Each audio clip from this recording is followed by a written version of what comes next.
Hello, my name is Jade Scruggs, and this is my PowerPoint presentation. It's on the mortality from lung cancer in asbestos workers by Richard Dahl.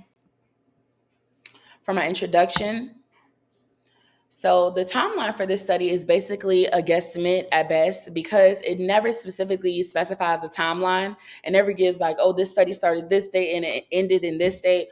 All we know is that 1930, this study, the first necropsy data was collected, and in 1955, this study was published. So I assumed in between 1930 to 1950 is when this study was actually conducted, or when this study was actually conducted, and then it was published in 1955. So, an overview of lung cancer in asbestos workers. Asbestosis is a chronic lung disease caused by prolonged exposure to asbestos fibers, has a well documented relationship with lung cancer. Asbestosis results in the inhalation of asbestos fibers, leading to inflammation, fibrosis, and scarring of lung tissue. Prolonged inflammation and scarring can predispose individuals to lung cancer.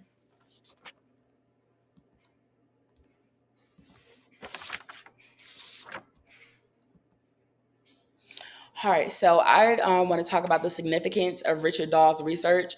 Richard Dahl's research highlighted the alarming link between asbestosis and lung cancer, emphasizing the need for occupational health regulations. His findings catalyzed changes in public health policy concerning asbestos fiber exposure, impacting worker safety protocols internationally.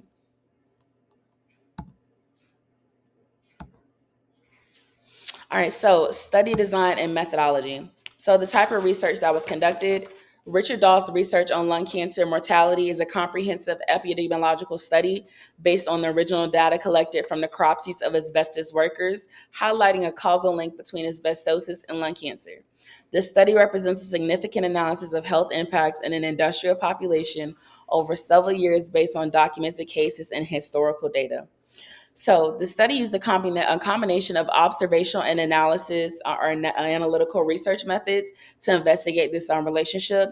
It started with the observational approach by analyzing necropsy data from 105 asbestos workers. Researchers observed a high incidence of lung cancer, particularly among those with asbestosis. And then after finding the potential association, the researchers then shifted to an analytical approach using the cohort study design. They followed 113 male asbestos workers who had worked for at least 20 years in areas with potential asbestos exposure and compared their mortality rates to those of the general male population in England and Wales. Also, this study incorporate a historical component by examining the impact of the 1931 regulations for dust control on lung cancer incidents. And it compared the incidence of asbestosis and lung cancer among workers employed for different durations before and after the implementation of these regulations. So just before I get to this one, actually, I want to go back. I just want to say that the analytical component allowed researchers to test specific hypotheses about the relationship between asbestos exposure and lung cancer mortality. So the researchers collected or calculated expected deaths based on national mortality data and compared those figures to the observed deaths among the asbestos workers. They found a significantly higher mortality rate from lung cancer than other respiratory diseases among the asbestos workers. All right, so this is on to the collection of necropsy data. Detailed necropsy data were collected from a defined population of asbestos workers, focusing on cases of asbestosis and their associated mortality. The investigation relied on coroner's reports and medical research records that chronicled the causes of death among the subjects, aiming for accurate mortality assessment. So, analysis of occupational history. The study meticulously analyzed the occupational histories of those diagnosed with lung cancer, including duration of asbestos exposure and job titles.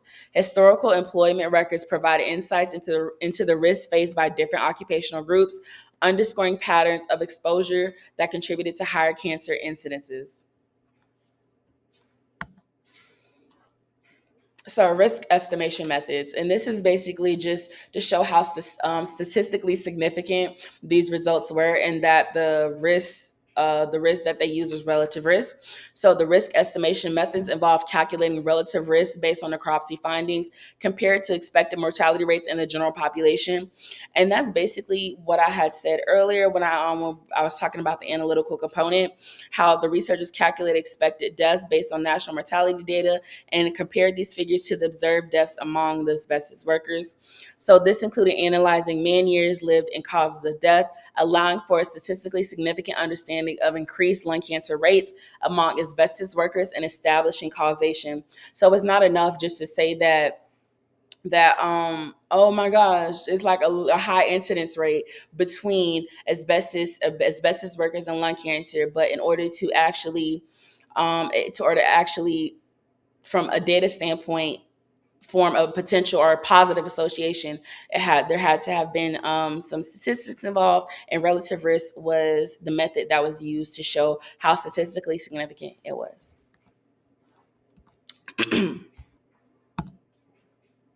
So we're now on to findings and results. So as I was saying earlier, this is the 1931 Dust Control Regulations.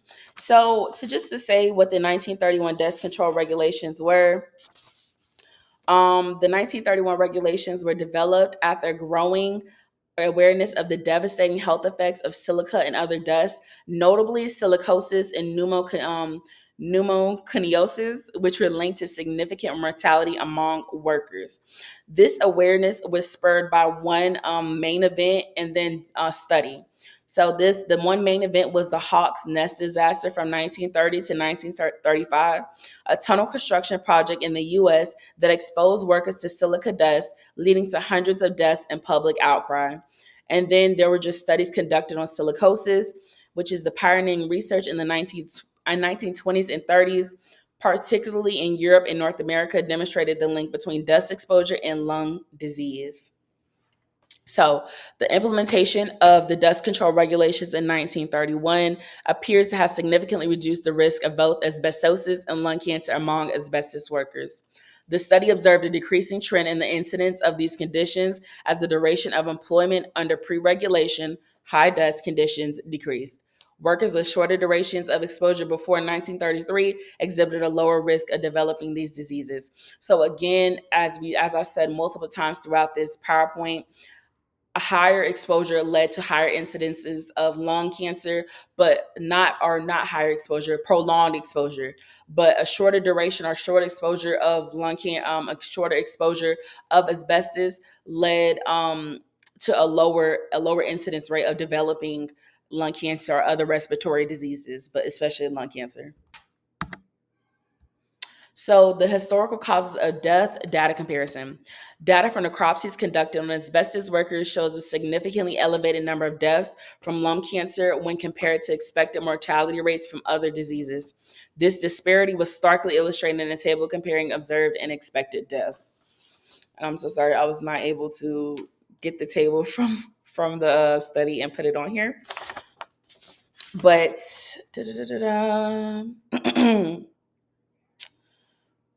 okay.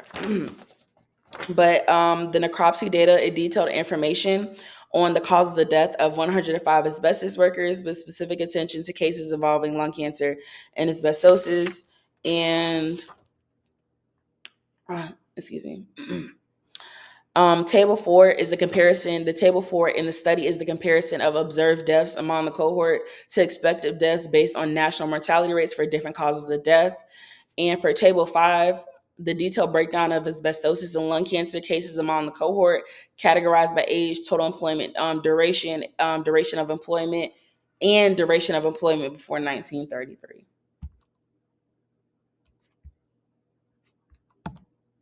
Yeah. So, correlation between exposure and exposure duration and cancer rates. Analysis indicates that longer durations of exposure to asbestos correlate with increased lung cancer rates. As shown in the data, individuals with more years of exposure experience a higher incidence of this disease, underscoring the importance of risk assessment in occupational health. Yes. All All right, so comparison with general population mortality.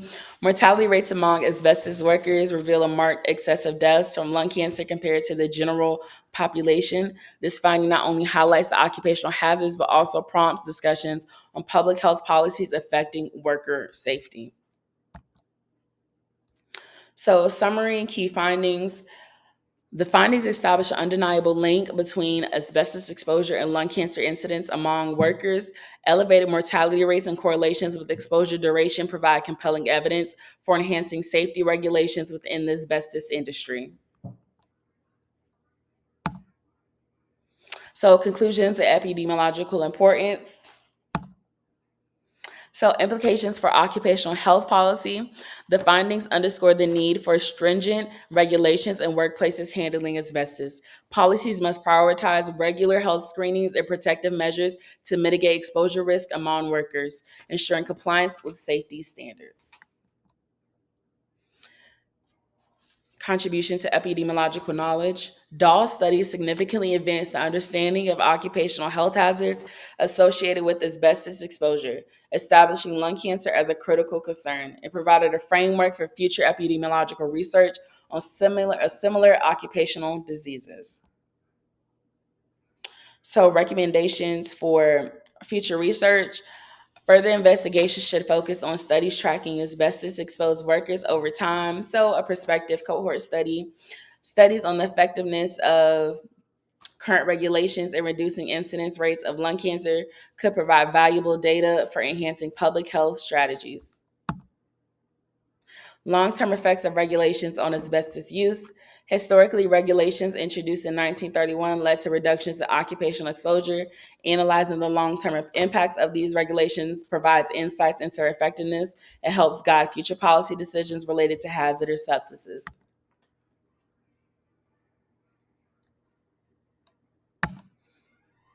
And thank you so much. That is my references. Thank you.